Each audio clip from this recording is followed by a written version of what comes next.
Hello and welcome to Legally Speaking with me, Tarun Nangia. Today, we welcome you to this special edition of what we titled as Saturdays with Singhvi. And we have the pleasure of having to have a conversation with Dr. Singhvi on a very, very interesting topic, that is the Delhi High Court, past, present, and future. Good to see you, sir, and looking forward to some interesting insights from you. Thank you, Tarun. Thank you. We really like your candid expressions on Saturdays with Singhvi. So we will start with the general evolution, the origin of the Delhi High Court from the early days. If you could, in the next 2-3 minutes, reflect before we move on to the other aspects. Well, given the remarkable status of the Delhi High Court today amongst our several and diverse high courts, it is difficult for youngsters practicing now to imagine that Delhi had nothing but a district court as late as 1966. So there was no high court in that sense. We were governed by the Shimla High Court. And it was quite a kind of a culture shock when a modern building, which I believe, if I recollect right, Scandinavian aid and designing, was constructed for the Delhi High Court. Delhi High Court was in that sense nothing but even in the post-creation years, nothing but an extended or a more grandiloquent district court with a modern building, a Western-looking building. The joke used to be that communities starting with the old Delhiwalas and then the Ks and the Ps of Delhi would govern all the important positions of Delhi High Court. Not entirely a joke, it was based on fact, because it was a small place and there were people who had the kind of a monopoly. It was bad and good. It was obviously bad because it was far too incestuous and small a circle. But it was good because it was close-knit, warm, and interpersonal. But, in the lunchroom, I remember going as a young lawyer with my father, and, there used to be a lot of conviviality, sitting at the table, wherever you were in the High Court having lunch. But as Delhi grew as a capital, and as, most importantly, more than anything else, its commercial importance grew, as the fact that all writs, naturally, a large chunk of them lay against the central government seated in Delhi. This whole thing from a sleepy kind of backwaters district court changed gradually into the 80s into a more vibrant space. So that's the broad historical picture. When they say Delhi High Court got some traction in the 1980s, you have had been a witness to these times. If you could reflect on the 1980s era in the Delhi High Court. 80s is, by the way, when I joined in the early 80s, and I have obviously a personal knowledge onwards from then. It had already changed. I remember we had the so-called St. Stephen's bench sitting for a long time in Court 1, Chief Justice Prakash Narayan, with his favorite companion, Justice B.N. Kirpal. I think they sat for more than 3 years in the same division bench. It was also the time of the excise explosion, as I call it. Fascinated, I had joined an excise firm, and you'd have all the undecided questions of excise coming up. In those days, straight away, it would be a new question like arm's length or valuation or packaging or whatever. And straight away, you'd get up, and it would be, frequently Soli Sarabji or Fali Nariman or my father, and they'd get up and the court would say, notice, admit, stay, because a new question altogether. And I also remember how later, I think I don't remember where, in the 80s, late or maybe in the 90s, a parliamentary question was raised as to how much of revenue is stuck by these stays in the Delhi High Court. And that led single-handedly to the creation of the CGAT, now known as CESTAT, the tribunal, to decongest all the pending matters. But basically, the chances of arguing in those days in the Delhi High Court for youngsters who were well prepared, who wanted to earn their spurs here, was pretty good. You had already started graduating from a more incestuous community-based circle to a more merit-oriented thing, not quite as much as later, but it's a process that started. And I think a lot of people found that their chance of learning, earning, and also actually arguing with or without learning and earning was far superior here than the Supreme Court, where they were more like cogs in a larger wheel. So I think that was the coming of age, the 80s onward. And then, of course, went into the 2000s when it really came of age with a full-blown commercial backdrop.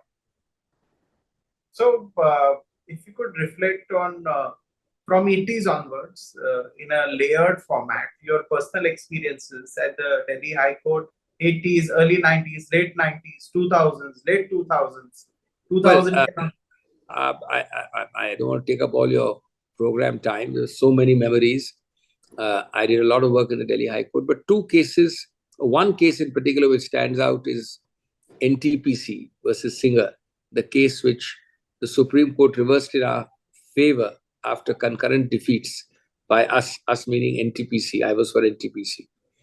By the learned single judge held against us, Justice D.B. Wadhwa, sitting in the corner court on the ground floor, and Justice Kripal in the division bench.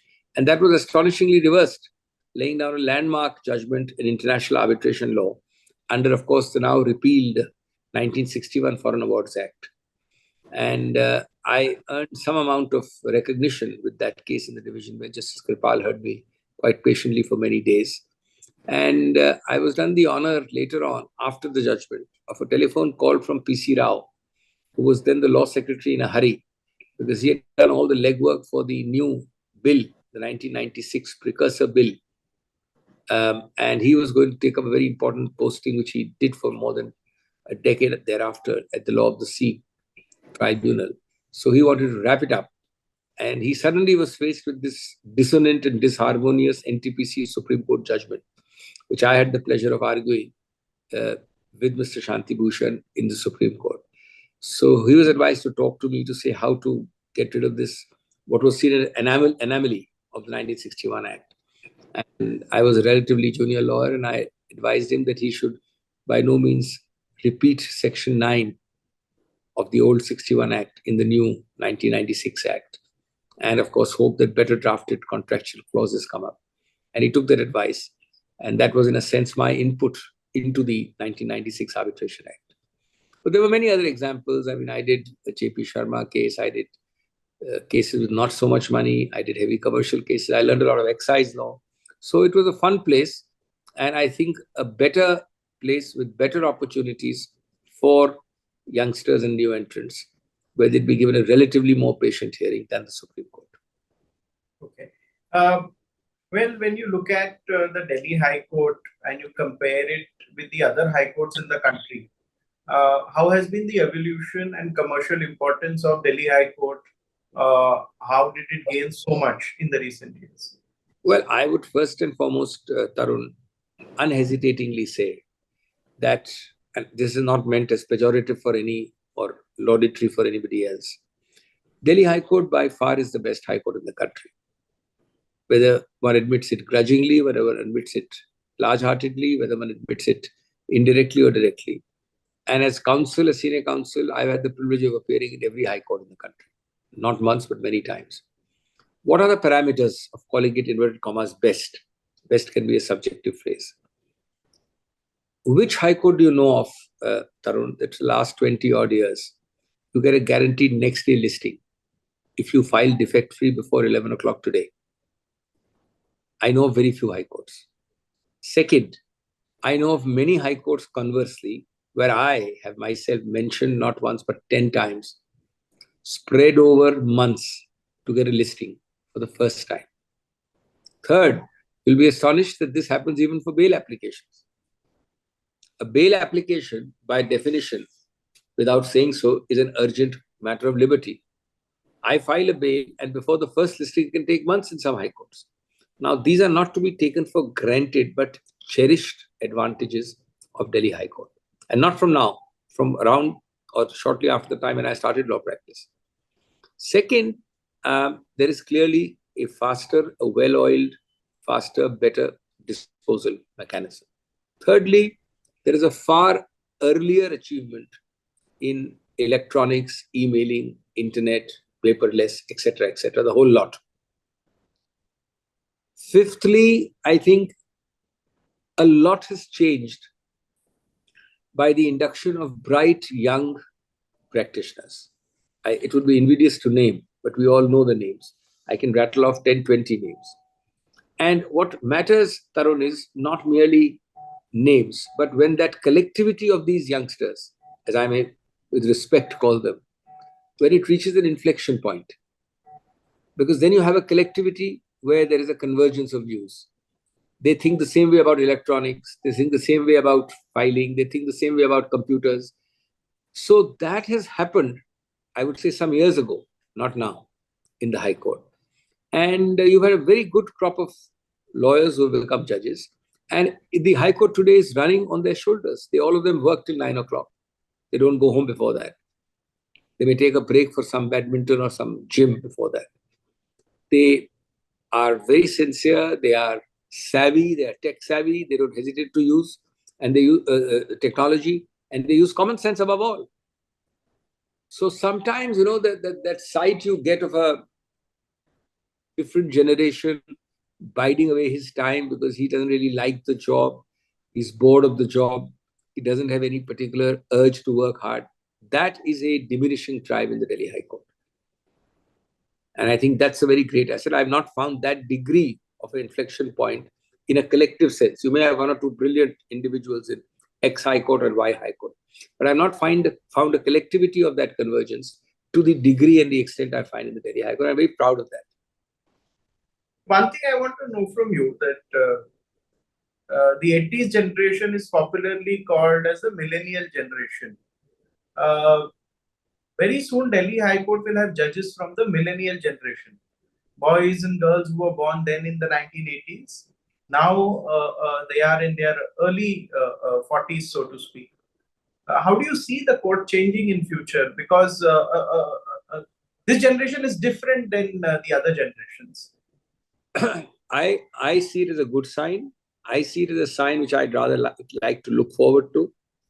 See, ultimately, these generalizations, whether by me or by you, can never be accurate. And as they say, all generalizations are false, including this one. But obviously, it depends on the individual. A young, bright, new chap can be a very bad choice as a judge. And conversely, a person who's not quite as dynamic can be a good choice. But having said that, I think what's going to lead to is, one, it will lead to greater and greater technological innovations, which is the need of the hour. When I cease to practice after some decades or some years, and when we become supposedly wise old men, you will have technology ruling everywhere to an unprecedented degree. We are now talking beyond artificial intelligence. And for that, this crop of youngsters is very, very useful. Secondly, there is a higher degree of idealism. Thirdly, there is a greater zeal to work. I always tell my younger friends who have now gone to the bench that none of you should try and think that you can clear the mountain of arrears. Because for good judges like you who are prepared to work hard, the harder you work, the more you dispose of, more will be loaded onto your table. So you have to have a cut-off time in the day. You have to have a cut-off line. But having said that, I'm amazed at the amount of hard work they put in. And largely, of course, there are individual aberrations. The sincerity quotient, which I think is very important, is better in these people. So I just hope and trust that more and more of these will be recruited. Ultimately, it all depends on how wisely you recruit. That one error at the point of recruitment by whosoever, call it Collegium 1, call it Collegium 2, it can be disastrous with long-term consequences. I have, in the media, been witness to a fact, be it the enforcement of arbitral affords, be it bails, be it commercial orders. Orders from Delhi High Court find mention in the pages of American newspapers, of UK newspapers, of Australian newspapers. All the national, international media lives within a 5 to 7 square kilometer radius of the Delhi High Court. The orders get picked up, the judges get discussed. Delhi also then acquired a commercial reputation, as everybody wants to litigate in Delhi, or big commercial matters come to Delhi. What kind of responsibilities does this disproportionate attention bring? Because it is, any order of the Delhi High Court reflects on India as a country, on the investor friendliness of India, on whether we should invest in India or no. because how courts adjudicate cases lead to investment decisions in Western economies. That's a very common feature, the law enforcement and the investment. Uh, could you, because you have the unique position of being a parliamentarian, third time sitting parliamentarian, and one of the country's leading lawyer, you get a ringside view of both the policy side of things and also the law side. You have a rather large issue here, but an important issue in your longish question. Uh, First, let me address the word disproportionate. That's an operative word in your formulation. There is the good and the bad and the ugly there. You see, the bad and the ugly part is that there are some outstanding, anonymous, quiet judges in other high courts.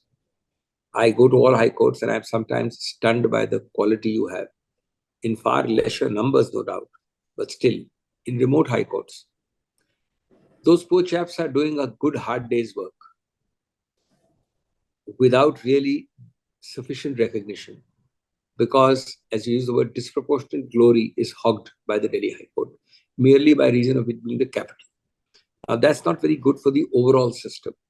I think we need to, spread out that equity more evenly and more properly and equitably, and because there are good people, and sometimes you tend to just pick from the Delhi High Court, you tend to focus on Delhi High Court. Number two, a second negative impact this has is that people who are judges elsewhere voluntarily seek and lobby for transfers to Delhi High Court, because many of them believe that their qualities and talents will be picked up much more easily. Indeed, they're able to show off their talents much better in Delhi High Court. I know of a judge from Rajasthan who's a genuine expert on transfer pricing, a very, very difficult subject, which most practitioners can't understand easily in income tax law. Now, for all its great heritage and legacy, Jodhpur High Court has no tradition of transfer pricing cases. It is after much difficulty that he finally got himself transferred to Bangalore, where there is some culture of these matters. And he actually contributed very well to the law. These are sought after transfers because you can't show your spurs, and the most sought after, of course, is Delhi. Thirdly, what you said about responsibility is important. You are therefore the cynosure of all eyes, sometimes unfairly so, frequently fairly so. You also get disproportionate publicity for less talent, just because you're in Delhi. You also get disproportionate publicity for a small error which might go unnoticed in other high courts. All this means is that you have to be on your toes, you have to be read up to the latest, and you have to keep in trend with the global international trends. Because not only because the world reports Delhi, but also because most jurisdictions find a locus in Delhi. I mean, there are hardly anything which can, escape the respondent's seat of office or seat of operation from Delhi. And therefore, you're bound to get all those major ones here. Not because necessarily Delhi deserves the best, not because Delhi is the only place full of bright people, but because the structure of Delhi as the capital makes a difference. So responsibility is great, and the way you conduct yourself at conferences which happen in Delhi also matters as much off the bench as on the bench. Eminent parliamentarians, much like you, who have gone to become ministers, have said in as many words that India will get all the money only if enforcement of contracts is improved. Is it the responsibility of the courts? And in this case, enforcement of contracts is definitely a big bugbear and has been for decades. Let me straight away say that possibly today we are far better off than we were a decade ago. And we were probably relatively better off a decade ago than we were about 30 years ago. You remember the old saying in a Privy Council judgment, the woes of a decree holder in India start after the date of the decree. Now, that's a terrible thing to say. I would say that the correct assessment, having done many cases, is that there is scope for a lot more improvement, many miles to walk, despite the improvement. I don't want to, again, mention pending matters without naming them. I am doing a case where 15 years have gone already in the enforcement, or rather the non-enforcement of a foreign decree, where I am the decree holder. First, on a technical point, after having lost the foreign decree fully in England, in enforcement here up to the Supreme Court, and I won there. That process took 15 years. Now, astonishingly, it's in the second round, where a clearly erroneous, because it's not a question of merely delay, it's a question of poorly trained judges down the line. Sometimes it is a case of badly written judgments or plain erroneous, downright erroneous judgments. The second round of erroneous judgment has meant that we are still litigating a decree where, of course, the interest for a German company now far outstrips the original decree, but neither has any hope of realization. Now, actually, the person briefing me, a lady, asks me that what should I, please write down what I should tell them. How do I explain to them, the clients? Because it's actually generally very difficult for Germans to understand. So this is something which judges must constantly be aware of. Don't go for technical issues. Don't give undue weight to every technicality, which obviously every judgment debtor will throw into your way because he wants to avoid judgment day. And take a practical hands-on approach. Whenever that has happened, things have moved well and it's happening much better than before. But as I said, many, many miles to go. One final question to you today will be, uh, in arbitral award, should courts get in the business of doing justice, or it is enforcement which is important? If you review decisions, then many times there can be varied views. Should arbitrators be given leeway, as in the arbitral award holders, or the court is right in going into the awards, then looking into them and then deciding on whether justice was done? No, I think this is misplaced sympathy and misplaced empathy, and we should avoid it. I have no doubt that the law is now crystal clear settled. Howsoever much you may sympathize with the loser in an arbitration award, howsoever much your sense of equity may be outraged, howsoever much you might on your own apply that subjective notion of justice, you as a judge must desist, must restrain, because the law is now crystal clear. We cannot spend more time reinventing the law. And the law at the first level, 34 review is clear. At the second level, 37 is even clearer. And at the final level, SLP is also crystal clear. So there is no question of review on the merits. There is no question of equity. It is, of course, true that sometimes judges are forced to interfere because their conscience is pricked, because of their, if I may say, extrajudicial feel about the infirmity of an award or about the identity of an arbitrator whom they know is suspect, or about the reputation of a panel which everybody knows has question marks. Now, those are unfortunate cases where judges will interfere even though they are barred from interfering. They have to be minimized. And the answer is ultimately that has to be solved by wise choosing of wise people at the threshold, not by 2 or 3 wrongs making a right. You choose a wrong chap first, then you give a bad award and I feel suspect about you. So I give a bad judgment of review on merits. And the Supreme Court further goes into it and gets into the merits. That would be really turning the entire law on its head. So that was Dr. Singhvi. We all know he is an eminent jurist, third time sitting member of parliament, senior advocate, and one of the leading counsels of India at the Supreme Court of India. Though I know sometimes people request him to go to the Delhi High Court and other forums, but it's difficult to get him there. But I would like to thank you that you reflected on the old days when you were more regular there. Though you still find time, I think once in a while to do go there. Oh yes, I go there. I go there almost every week and I enjoy it. Yes. So, but it was as usual an interesting conversation with you on Saturdays with Singhvi. We look forward to our next edition of Dr. Singhvi's experiences at the Supreme Court of India on Saturdays with Singhvi. But that's it for now. Thank you so much for your time. Thank you so much, Tarun. Thank you.